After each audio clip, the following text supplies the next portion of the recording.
បាទសួស្តីបងប្អូនអរគ្នាស្វាគមន៍មកកាន់វីដេអូរបស់ខ្ញុំថ្ងៃនេះខ្ញុំនឹងបង្ហាញបងប្អូនអរគ្នាពីរបៀបនៃការដំឡើងទៅកាន់ iOS 18.4 ដែលជាចំនួនសាកល្បងនេះចឹងបងប្អូនកុំភ្លេចទស្សនាវីដេអូនេះពីដើមរហូតដល់ចប់ថាតើ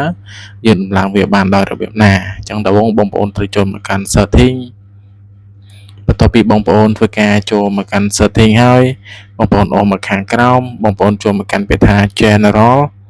ចឹងពេលដែលយើងចូលមកដល់ general ហើយបងប្អូនចូលមកកាន់ software update ពេលដែលយើងចូលមកដល់ software update យើងធ្វើការរងចាំបន្តិចយើងនឹងទទួលបាននៅ software ចឹងនេះគឺជា iOS 18.4 ដែលជាចំនួនសាកល្បងទី2ចឹងបងប្អូនអាចធ្វើការដំឡើងបានដោយក្នុងនោះខ្ញុំបាន download វារួចរាល់បងប្អូនអាចឃើញចឹងបើសិនជាបងប្អូនចង់ធ្វើការដំឡើងឬក៏ download បងប្អូនអាច download មកតើមកបងប្អូនអាចធ្វើការដំឡើងបានដោយសារខ្ញុំបាន download រួចរាល់ហើយចឹងខ្ញុំធ្វើការបង្ហាញទៅកាន់បងប្អូនអរគ្នាពីរបៀបនៃការដំឡើងតែម្ដងចឹងយើងចូលទៅកាន់ពាក្យថា install now ដើម្បីធ្វើការដំឡើងតែម្ដងចឹងក្នុងការដំឡើងទាមទារបងប្អូនមានថ្មរបស់យើងនឹងថ្មរបស់យើងចាប់ពី50% ឡើងដែលថ្មរបស់ខ្ញុំនេះ 64% ជាខ្ញុំអាចដំឡើងចប់មិនមានបញ្ហាទេហើយបើសិនជាបងប្អូនមានថ្មក្រោមហ្នឹងជាងបងប្អូនត្រូវតែធ្វើការបញ្ចូលដល់ឆ្នាំសប្តាហ៍ណាបងប្អូនអរគ្នាបើសិនជាបងប្អូនអរគ្នាធ្វើការដំឡើងហើយថ្មបងប្អូនស្រកនៅក្រោម50% វាអាចនឹង error software error ទៅបើកទៅចេញ logo Apple ផ្សេងអញ្ចឹងបងប្អូនដំឡើងដោយការទទួលខុសត្រូវបងប្អូនអរគ្នាអញ្ចឹងបងប្អូនត្រូវតែត្រៀមលក្ខណៈក្នុងការដំឡើង software នេះឲ្យហើយត្រូវដឹងថាតើយើងគួរតែត្រៀមអ្វីខ្លះមុននឹងដំឡើងដើម្បីកុំឲ្យមានបញ្ហាទៅថ្ងៃក្រោយឬក៏ពេលដំឡើងរួចរាល់ណាបងប្អូនអរគ្នាជើខ្ញុំជួយពីថា install អញ្ចឹងពេលខ្ញុំ install វាទាមទារនៅ password ចឹងក្នុងការដាក់ password អញ្ចឹងបន្ទាប់ពីខ្ញុំធ្វើការដាក់ password រួចរាល់វាលោតទៅថា verify update អញ្ចឹងវាធ្វើការ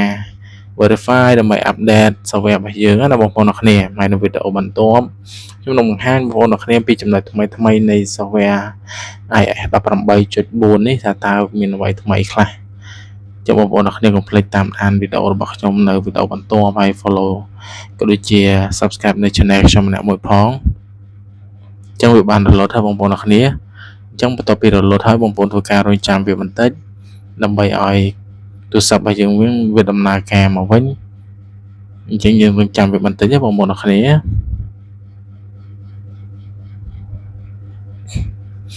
វាចេញ logo បន្តិចទេបងប្អូនអរគ្នាអញ្ចឹងយើងធ្វើការបន្តរងចាំវាបន្តិចទៀតវាអត់យូរទេជាទូទៅប្រហែលជា2-3 នាទីទេបងប្អូនអរគ្នាបាទអញ្ចឹងបន្ទាប់ពីយើងចេញនៅ logo Apple បញ្ចប់ហើយគឺយើងនឹងឃើញពាក្យថា hello ហើយក៏ដូចជាចេញរូបនៅ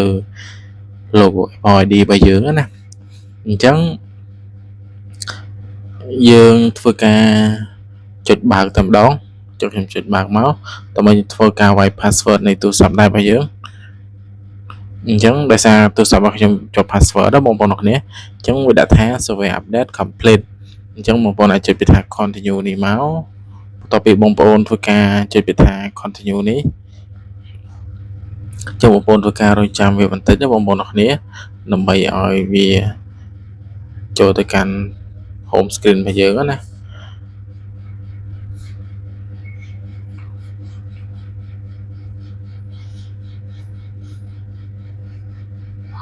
អូខេអញ្ចឹងចូលមកដល់លេខនេះយើងចាំបាច់ធ្វើអីទេយើងចុចពាក្យថា set up letter នេះមកចឹងធ្វើការរងចាំបន្តិចវានៅវិលនៅខាងលើអូខេចូលមកដល់ខាងនេះខ្ញុំចុចពាក្យថា continue តមកខ្ញុំធ្វើការចូលទៅកាន់ទូរស័ព្ទរបស់យើងតែម្ដងអូខេអញ្ចឹងបងប្អូនអរគ្នាយើងចូលទៅកាន់ setting អញ្ចឹងយើងចូលទៅកាន់ពាក្យថា general យើងចូលទៅកាន់ software update អូខេអញ្ចឹងយើងទទួលបាននៅ iOS 18.4 ដែលយើងធ្វើការដំឡើងមិញគឺបានជោគជ័យបងប្អូនអរគ្នាអញ្ចឹងអរគុណសម្រាប់ការតាមដានទស្សនារបស់បងប្អូនទាំងគ្នាពីដើមរហូតដល់ចប់ខ្ញុំនឹងជួបបងប្អូនអរគ្នានៅវីដេអូក្រោយៗទៀតហើយខ្ញុំនឹងបង្ហាញនៅចំណុចថ្មីៗនៃ iOS 18.4 មួយនេះ